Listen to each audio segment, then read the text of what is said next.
کھایا نہیں، ایک لقمہ بھی اس کے وجود، بھائی درندے پھاڑنے آتے ہیں کہ کھانے آتے ہیں، وہ کھایا نہیں، پھاڑ کے چلا گیا۔ تو لوگ سویرے پوچھنے لگے صحابہ سے کہ ماجرا کیا ہے؟ تو گویا صحابہ زبان حال سے کہہ رہے تھے گستاخ کا گوشت گندا ہوتا ہے، جانور بھی نہیں کھایا کرتے، گندا ہوتا ہے، یہ ہے میت کسی بے ادب کی، منہ دکھانے کے قابل نہیں ہے، ان کے دشمن پہ لعنت خدا کی، وہ رحم پانے کے قابل نہیں ہے۔ میرے رسول پاک صلی اللہ علیہ وسلم کی زبان اطہر سے اگر کبھی کسی شخص کے لیے ایسا جملہ نکل گیا تو پھر اس نے بھی اس کا پیچھا کیا، لیکن میرے حبیب نے دعائیں ہی دی ہیں۔ ام حرام، یہ بخاری کی حدیث ہے، ایک خاتون ہے رضی اللہ تعالیٰ عنہ، وہ کہتی ہیں ایک دن نا میں نے کہا یا رسول اللہ میرا دل کرتا ہے میرے گھر آئیں، تو حضور تشریف لائے تو بڑے تھکے ہوئے، محبوب سفر تھا، تو کہتے تھکے ہوئے تشریف لائے تو حضور آ کے بیٹھے ہی تو میں نے دیکھا کہ نیند کی طرف توجہ ہے حضور کی، کہتے میں نے تکیہ پیش کیا تو میں قربان جاؤں محبوب میرے گھر میں آرام کرنے لگے، کہتی ہم سارے نظارے دینے لگے، دیکھو ہم کتنے خوش قسمت ہیں کہ ہمارے بسترے بھی نور نالا نور ہو گئے، ہمارا گھر بھی چمک گیا، روشنی پھیل گئی۔ کہتے ہیں حضور سوئے، جب اٹھے نا تو مسکرا رہے تھے، حضور اٹھے تو اس زمانے میں کوئی تصور نہیں تھا بیڑی بیرے کا، کشتی جو سمندر میں چلتی ہے اس کا تصور ہی نہیں تھا، ابھی قریب قریب نہیں بنتی تھی وہ کشتیاں، دور دور علاقوں میں بنتی تھی، اور اگر بنتی بھی تھی تو ان میں بیٹھ کے مجاہد نہیں جاتے تھے، مجاہد خشکیوں کے رستے جایا کرتے تھے۔ بی بی کہتی ہیں حضور اٹھے تو مسکرا رہے تھے، تو میں نے کہا حضور آپ کیوں مسکرا رہے ہیں، خیر تو ہے؟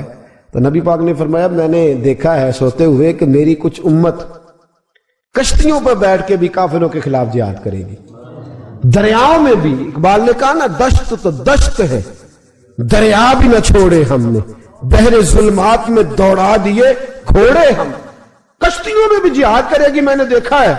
تو کہتی ہے میں نے فٹافٹ کہا یا رسول اللہ مجھے بھی شامل کر دے ان میں، حضور مجھے بھی ان میں، حضور ذرا جلدی جلدی، دیکھا جو ان کو بانٹتے تو میں نے بھی بڑھ کے پیار سے دستے عطا کے سامنے دستے طلب بڑھا دیا، میں نے بھی آگے بڑھ کے کہا حضور تھوڑی خیر ادھر، حضور مجھے بھی شامل کر دے، کہتے پہلے بوڑھی تھی، نبی پاک نے ہاتھ اٹھائے کہ یا اللہ اس کو بھی ان میں شامل کر دے۔ اب فرماتے ہیں سرکار کا وصال ہوا، کوئی جہاد نہیں ہوا سمندر والا، حضرت ابو بکر کے زمانے میں کوئی جہاد نہیں ہوا سمندر والا۔ مجھے لوگ کہتے تو نے مرنا کب ہے، میں نے کہا جب تک کشتی والا جہاد نہیں ہو جاتا، جب تک کشتی والا، جو دن کو کہہ دیا دن ہے تو دن نکل آیا، جو شب کو کہہ دیا شب ہے تو رات ہو کے رہی، خدا نے ان کی زبان کو وہ اختیار دیا، جو نکلی منہ سے ان کے وہ بات ہو کے رہی۔ فرمایا جب تک کشتی والا جہاد نہیں ہوتا میں نے مرنا۔ تو پھر بابے کو کہنے دو نا عرش فرشتے بانگا ملیاں، مکے پہ گئی شور، اور بلے شاہ ایسا نہیں مرنا، گالی بکی بلے شاہ ایسا نہیں مرنا ہے، مر گیا ہی کوئی اور تے بارش شاہ کدو مر دے جنہ کیتیاں نیک کمائیاں نے، بات ہی ختم کر دی، او کدو مر دے جنہ کیتیاں نیک کمائیاں نے۔ حضرت سلطان باہو رحمت اللہ علیہ فرماتے ہیں کامل پیر اونا دے باہو قبر جنہ دی جیوے، فرمایا میں نہیں مرتی، حضرت اسرائیل نہیں آتے وہ چھو کے گزریں گے، کہتے بہنیں بھی چلی گئیں، بھائی بھی چلے گئے، خامد بھی چلا گیا، بچے بھی کئی گئے، اور میں اسی حالت میں۔ حضرت ابو بکر صدیق کا وصال ہوا، حضرت عمر کا وصال ہوا، حضرت عثمان کا، گن رہے ہیں آپ لوگ، حضرت ابو بکر کے 2.25 سال، حضرت سیدنا عمر فاروق کے کم و بیش 10 سال، حضرت عثمان غنی کے تقریباً 11.5 سال، کتنا عرصہ ہو گیا؟ کہتی ہیں کوئی، پھر حضرت علی کے 4.5 سال۔ بی بی کہتی ہے میں تر و تازہ تندرست کی تندرست، لوگ پہتے ہو بی بی تیرے ساتھ والے سارے چلے گئے، تو کب جائے گی؟ تو میں کہتی ساڑھے نبی دی زبان، ساڑھے نبی دی زبان، ساڑھے واسطے قرآن، میں کیسے جاؤں، ابھی جہاد ہی نہیں ہوا۔ کہتے ہیں خلفائے راشدین نے پردہ کیا، حضرت امیر معاویہ کا دور آیا، اور حضرت امیر معاویہ نے قسطنطنیہ کے لیے جب مجاہد بھیجے تو سمندر کا رستہ تھا، کہتی ہیں جب سواریاں جانے لگی تو کہنے لگے کچھ بیویوں کی بھی ضرورت ہے کھانا پکانے کے لیے، کہتی ہے میں ہاتھ بھی کھڑا کرتی رہی، درود بھی پڑھتی رہی، اور محمد کی صداقت پر شکر بھی ادا کرتی رہی۔ کہتے میں نے ہاتھ کھڑا کیا تو مجھے کچھ لوگ کہنے لگے بی بی تو سلیکٹ ہو جائے گی، تو بوڑھی ہے۔ تو کہتی ہے میں نے کہا سلیکٹ ہو کیا جاؤں گی، مجھے جانے والے سلیکٹ کر کے گئے ہیں، مجھے سلیکٹ کیا گیا ہے، جنہوں نے ظاہری پردہ کیا ہے نا سلیکٹ مجھے، حضور نے دعا کر دی تھی تو نبی پاک کی دعا فرماتی ہیں ہم نے کشتی میں بھی بیٹھی، جہاد بھی کیا، اور جس دن وہ جہاد ختم ہوا حضرت ام حرام کا وصال ہو گیا۔ تو لوگوں سے پوچھتے بی بی چلی گئی، کہنے لگے ہاں مصطفیٰ کا کیا ہوا وعدہ جو پورا ہو گیا ہے، میرے محبوب نے جس کو دعا دے دی، میرے رسول کریم نے جس کے لیے دعا کر دی۔ دوسرا درجہ والد کا، اگرچہ رسول پاک علیہ السلام کے والد گرامی آپ کی ولادت سے قبل تشریف لے گئے تھے، لیکن میرے حبیب پاک علیہ السلام نے جناب ابو طالب کے ساتھ جو رویہ رکھا اور پھر حضرت عباس کے ساتھ جو رویہ رکھا، پتہ کیا حال تھا؟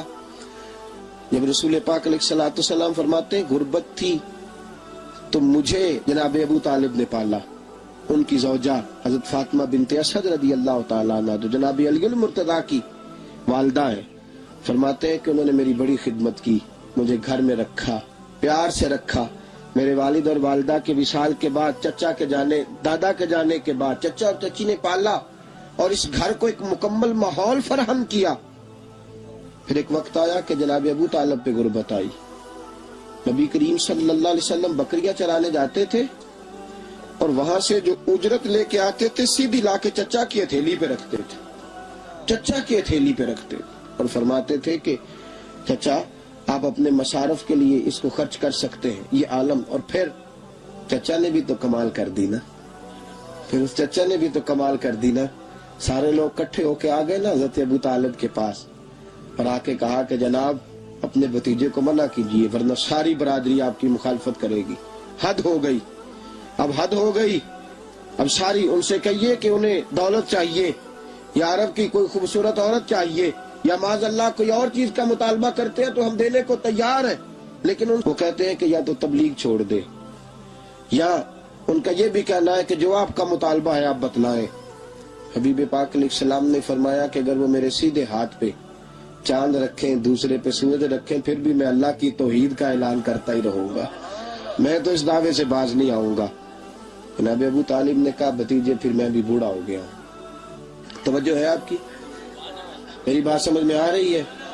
جس آدمی کا بڑا سہارا ہو نا، بڑا، وہ جب کہتا ہے نا نہیں، بندہ کی نا کچھ امیدیں وابستہ ہوتی ہیں کچھ لوگوں کے ساتھ، وہ ایک دو چار لوگوں کو کام کہتے ہیں، پھر انہیں پتا ہوتا ہے کہ فلاں آدمی سے میری امید وابستہ ہے، وہ کبھی نہیں جائے گا۔ جب ابو طالب نے کہا نا کہ میں پھر بوڑھا ہو گیا ہوں، تو اللہ کے حبیب اٹھے، حضور سید عالم صلی اللہ علیہ وسلم کی مقدس آنکھوں میں آنسو ہے، گویا حضور فرما رہے ہیں کہ چچا باپ کا الفت بھائی کی نہیں کرتا جائیداد کے تنازع میں جتنی بھتیجے اٹھ کے کرتے۔ جناب ابو طالب نے دیکھا کہ رسول پاک نے رخ پھیرا، آنکھوں میں آنسو ہے، اچھا چچا تیری مرضی، یہ لفظ کہے تو حضور کی آنکھیں بھر آئی۔ جناب ابو طالب بوڑھے آدمی تھے، اٹھے پیچھے دوڑے، حضور کو کندھے سے پکڑا، کھینچ کے رخ اپنی طرف کیا، سینے سے لگایا اور کہا بھتیجے جا، جو تیرے دل میں آتا ہے کر، خوشی ہو یا غم ہو، کوئی ساتھ دے نہ دے، تیرا چاچا ہمیشہ تیرا ساتھ دیتا رہے گا، جا تجھے اجازت ہے، جو تیرے دل میں ہے۔ میرے دوستو، بحیثیت ایک سربراہ خاندان کے